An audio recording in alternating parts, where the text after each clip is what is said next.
Puluhan aktivis yang tergabung dalam aksi solidaritas pemerhati Tanimbar meminta penegak hukum segera menetapkan tersangka dugaan tindak pidana korupsi yang menghanguskan uang daerah. Terhadap praktek dugaan tindak pidana korupsi dan semua penyelenggaraan hukum yang merugikan keuangan negara dan keuangan daerah di Kabupaten Kepulauan Tanimbar. Gabungan para aktivis yang terdiri dari GMKI, LPKPK, Pemuda Pancasila dan KPK Tipikor di daerah setempat secara tegas menuntut penegak hukum segera menetapkan tersangka atas dugaan kasus korupsi dari status penyelidikan ke penyidikan karena telah merugikan uang negara. Kasus ini bergulir sudah cukup lama. Kami juga pun melaporkan beberapa kasus di Polres Kepulauan Tanimbar. Kasus 3 jalan mangkrak, proyek Pordata, Siwan, dan Serang Bangar. Lagi-lagi kasus ini sejak kami laporkan tahun 2020. Secara bergantian, para orator menyampaikan tuntutannya karena dugaan korupsi di Tanimbar sangat subur sejak tahun 2019 hingga tahun 2022.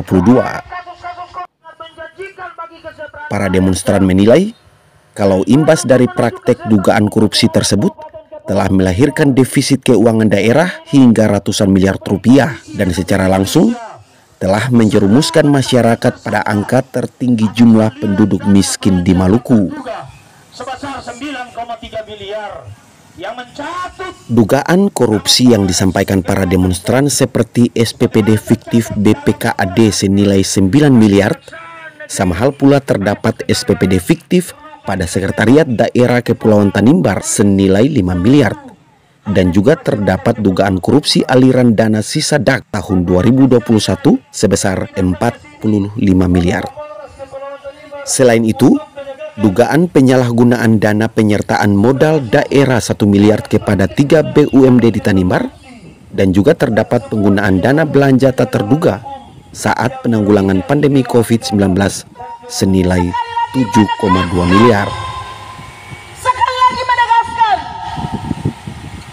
agar segera tetapkan para koruptor, para mafia, pejabat brengsek yang sengaja menodai daerah ini dengan kejahatannya. Setelah menyampaikan tuntutan di depan Polres Kepulauan Tanimbar dan Kejaksaan Negeri Kepulauan Tanimbar, Kepala Kejaksaan Gunawan Sumarsono langsung menerima perwakilan demonstran tersebut. Demikian juga terkait dengan dugaan tindak pidana korupsi seperti tadi yang proyek-proyek mangkrak, dia jalan yang proyek mangkrak, kemudian danau Luhur dan lain sebagainya itu.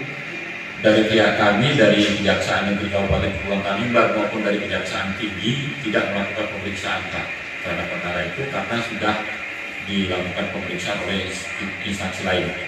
Jadi ini memang begitu, sudah kita sepakati bersama di atas bahwa siapa yang sudah menangani tidak kita tangani lagi.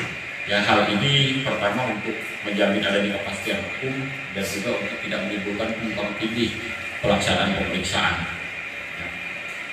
Pada tahun ini kami menerbitkan 2 surat perintah penyelidikan.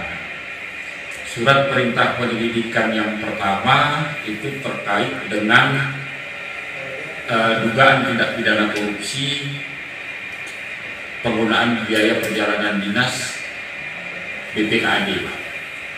Itu kami terbitkan tahun ini, jadi di tahun lalu kita melakukan penyelidikan intelijen, dan tahun ini penyelidikannya kami geser ke tindak pidana khusus karena kami mendapatkan berdasarkan pengumpulan data dan bahan keterangan yang kita lakukan secara intelijen, kita mendapatkan adanya dugaan tindak pidana korupsi di sana. Lebih kurang 2 bulan itu kami sudah dapat meningkatkan penyelidikan dugaan tindak pidana korupsi di BPKAD ini ke tahap penyidikan. Kemudian satu lagi perkara yang kami lakukan penyelidikan pada tahun ini adalah dugaan tindak pidana korupsi terhadap pengadaan Sistem Informasi Manajemen Desa atau yang disingkat SIMD hanya dalam tempo waktu 2 minggu saja. Jadi dalam waktu tempo 2 minggu kami sudah dapat meningkatkan penyelidikan perkara kasus ini ke tahap penyidikan. Dan tahun ini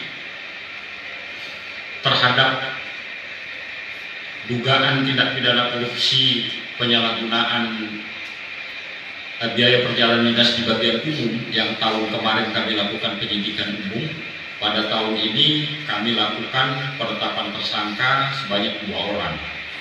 Bahwa jumlah dana yang dikelola BPKAD terkait perjalanan dinas ini cukup besar, Pak, 9, sekian miliar.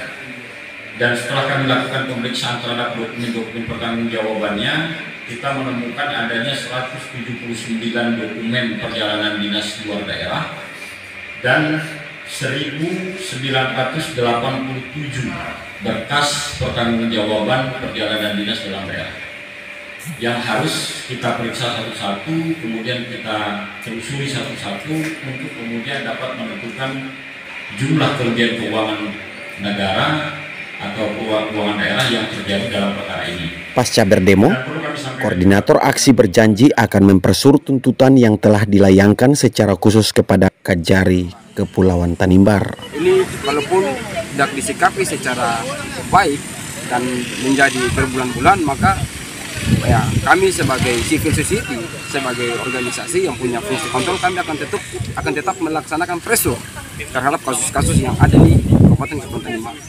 GMKI merekomendasikan kepada kepolisian daerah Maluku untuk segera menyelesaikan kasus dana COVID 9,3 miliar yang mana tertera dalam laporan hasil pemeriksaan BPKRI. Padahal Polres juga pun tidak menerima dana itu. Nah, sehingga ini menjadi bahan rekomendasi dari konsultasi wilayah GMKI di Kual kemarin. Untuk hari ini kami memberikan apresiasi kepada aparat penegak hukum ketika sudah boleh menindaklanjuti beberapa kasus yang terjadi. Namun